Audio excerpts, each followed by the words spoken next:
Welcome back, everyone, to my round 7 recap from the St. Louis Masters. I'm recording this on Saturday, February 28th.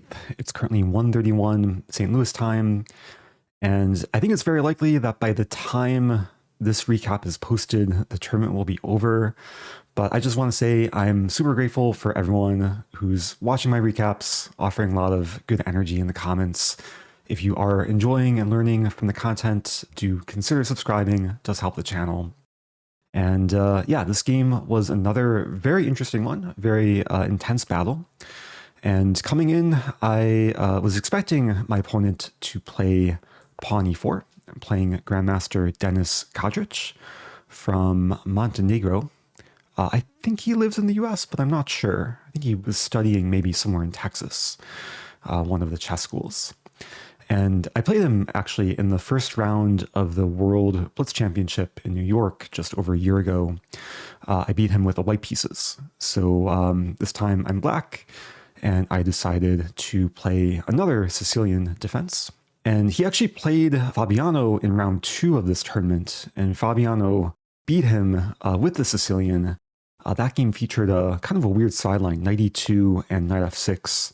And of course, I took a look at that game in preparation for this game, but this game featured a different line. After knight f3, knight c6, d4, we went into an open Sicilian, and I played one of my favorites, the accelerated dragon.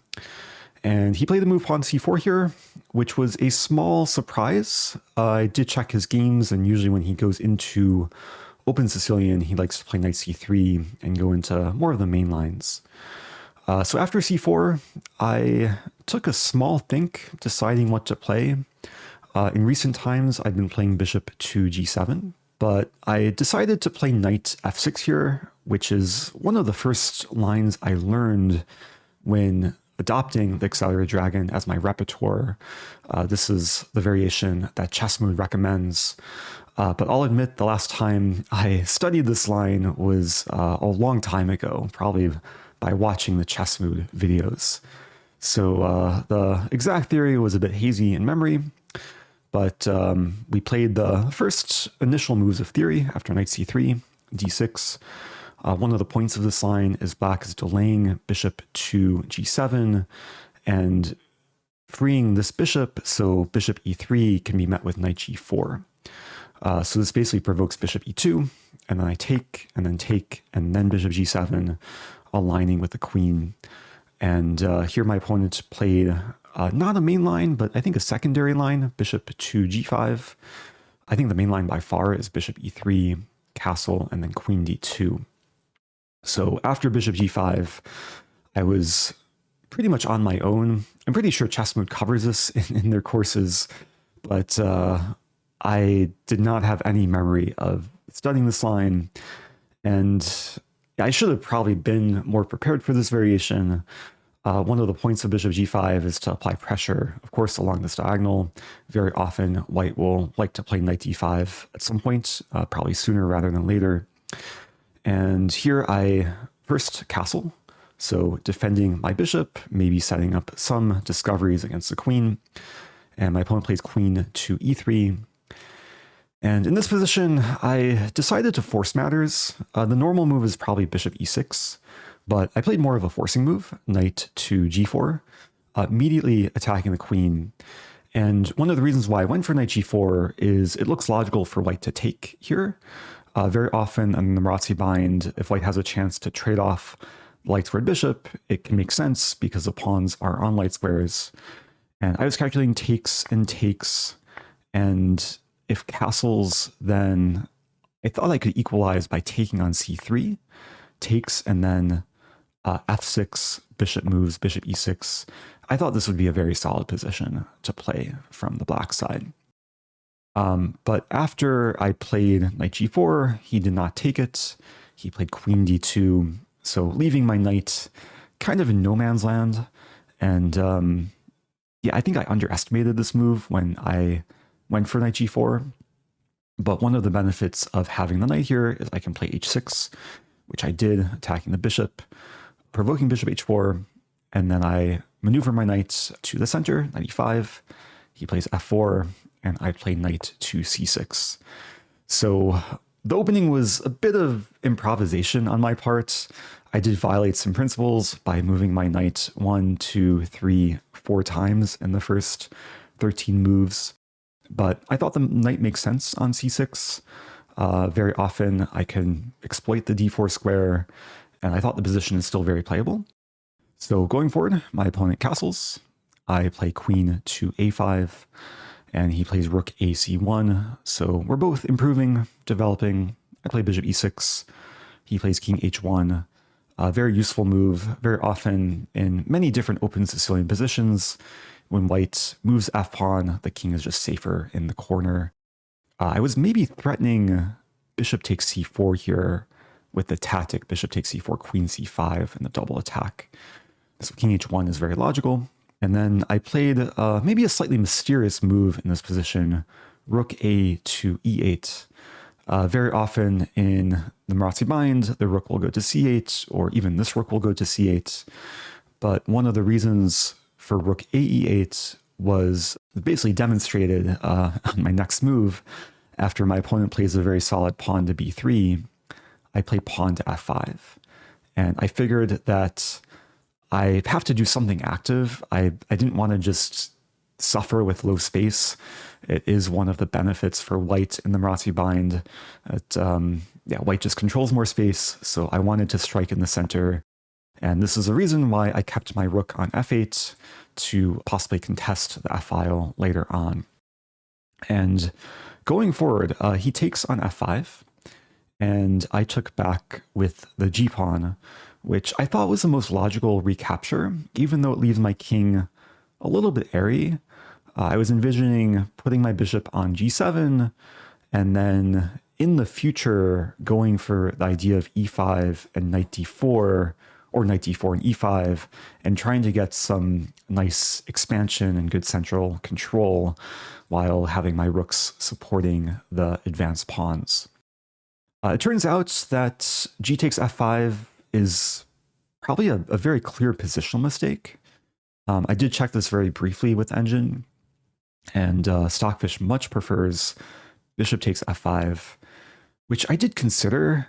It just felt a little bit awkward giving myself 3 pawn islands, 2 pawns each. But I think the benefit to bishop takes f5 is both bishops are quite happy. There's arguably better center control. The king can very often be safe on h7. And there's still ideas of eventually e5 to make some progress in the center. But after g takes f5, we enter what I think is a very complicated middle game battle. He plays rook f3, so already signaling maybe some ideas of rook lifting and attacking on the king side. To be honest, this move didn't scare me too much. I thought my king can very often just slide to the h-file and be safe. I started here with bishop f7. He plays rook g3. I play king h7. And then he plays queen to d3. So aligning with my king, maybe pressuring the f5 pawn. I should note my f5 pawn is defended by my queen. So I took some time here trying to figure out what my plan going forward is. I did really want to get in this e5 idea, but it doesn't work. I think for multiple reasons. Probably the simplest would be queen takes f5, because a fifth rank would be obstructed. So I decided to try and exploit his last move here with knight to b4, very simply attacking the queen. And after I played this move, he was fidgeting a lot in his chair and took a long time after knight b4, realizing that the queen doesn't have a super comfortable square. If he moves back to b1, then the queen kind of feels a bit passive here. I was thinking I would play bishop g6, the idea to eventually play e5. And if the queen moves, let's say, to e3, then I could potentially take on a2. So after a long think, he played queen d2, about 15 minutes of thinking. And I was happy to see this move because I just go back and knight is again pinned. And I thought there's a possibility that we would repeat moves here and agree to a draw. But he did not want to draw, and he played queen to d1, which I think is a very smart decision. It's definitely white who is applying pressure here. And I still have some issues to figure out in the position. It's still not easy for me to get in this move e5 because the d6 pawn would be hanging. So I played kind of an exotic looking move, queen a3. And I thought this was very clever in the moment. It's kind of multi-purpose. For one, I'm ensuring the queen is tied down to defending the rook. I thought when he played queen d1, he might have the idea of bishop h5. Here it doesn't work because there's takes, takes, and takes. The other idea of queen a3 is I'm over-defending my d6 pawn, so I want to play e5 next move and not allow queen takes e6. But after queen a3, I think he responded with a very solid kind of prophylactic move, rook to c2, ensuring that the queen is no longer tied down to defending the rook. And he's also preparing the double up on the d file.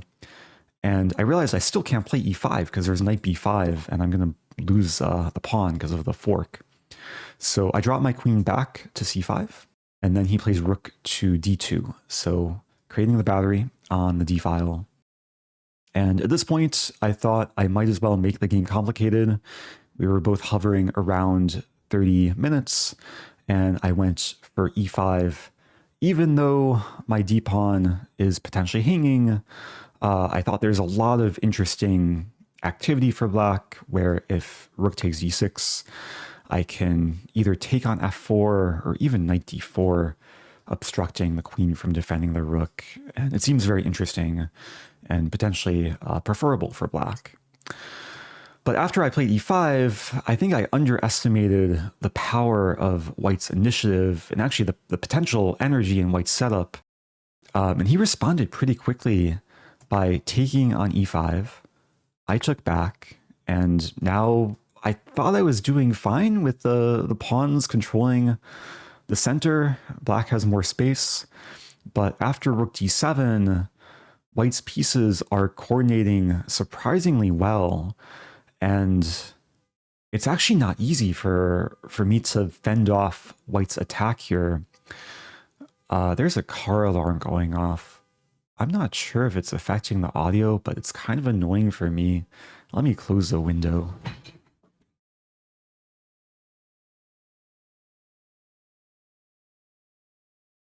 So what was I saying? Yeah, so in this moment, there was no car alarm going off, but there were definitely alarm bells going off in my mind, especially anticipating white's next ideas. There's bishop h5, there's knight d5 ideas, and my bishop on f7 is pinned to my bishop on g7, which is a big problem. And I can't easily contest the 7th rank because white's bishop is really well placed on h4. So at this point, I'm in big trouble, and I played what I thought was my best chance in the position, pawn to e4. The idea being I want to play knight e5 to help defend my bishop and attack the rook. But then my opponent's initiative came like a freight train, starting with bishop h5. I play knight e5, and then white has a pretty clean forcing sequence, which he played pretty much instantly. Bishop takes f7, rook takes f7, rook takes f7, knight takes f7, and queen h5. Not only attacking my undefended knight, but threatening mate in 2 with queen g6 and queen takes g7. And unfortunately, I don't think there was anything I could have done. I tried to resist with queen f8. And actually, when I played queen f8, I calculated a very tricky swindle, which I'm not sure if it works, but I thought there is a chance for white to stumble towards the finish line, where if he takes on f5, I was going to play king h8. And there's two attractive looking moves here. One is knight takes e4, which I thought maybe runs into knight g5, and then white's actually having issues on the back rank. Like if takes what was I calculating? Rook takes, and I'm threatening the knight and back rank mate. If knight d2, then knight e4. And I think black is okay here, maybe even better. If rook f3, I take the knight. So that was one potential swindle. The other one was after king h8, it looks like rook takes g7 is a knockout blow because queen g7, bishop f6, or king g7, then this is force mate. But if we were to go into this position, there's knight g5. And all of a sudden, the tables might be turning because, okay, first of all, I'm covering h7, so there's no mate. If takes, I'm threatening, again, back rank mate, the rook is hanging, and I'm just attacking the queen. So I didn't see a defense here for white. I'm going to check real quick with engine. Yeah, black is better here. But unfortunately, he did not stumble into this line. Going back to this position, he didn't take on f5, which I have to give him kudos because queen takes f5 looks like the most logical move. But instead, he played bishop f6, which turns out to be a much cleaner conversion. He's attacking my bishop. I take, then he takes on f5, and I don't get the same swindles that I just showed. I had to move my king back. He takes, move my king back. He takes on e4, and now if I take back on e4, he checks and wins a rook. I tried knight d6 here with the fantasy of back rank mates, but he plays knight g5. Very accurate. If I take the knight, it's force mate. And if I don't take the knight, it's also completely crushing. Knight f7 is force mate. And I resigned. So tough game. Yeah, I kind of got outplayed this game. As I mentioned, I think my biggest mistake of the game was just a positional misjudgment of not taking with the bishop on f5. I'll just show the analysis real quick.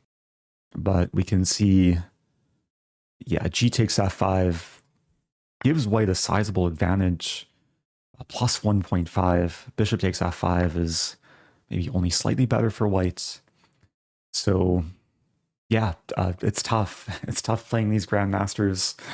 They get the advantage, and then especially my opponent, like the finishing sequence of moves, he played very quickly and confidently. And yeah, honestly, I'm not too upset.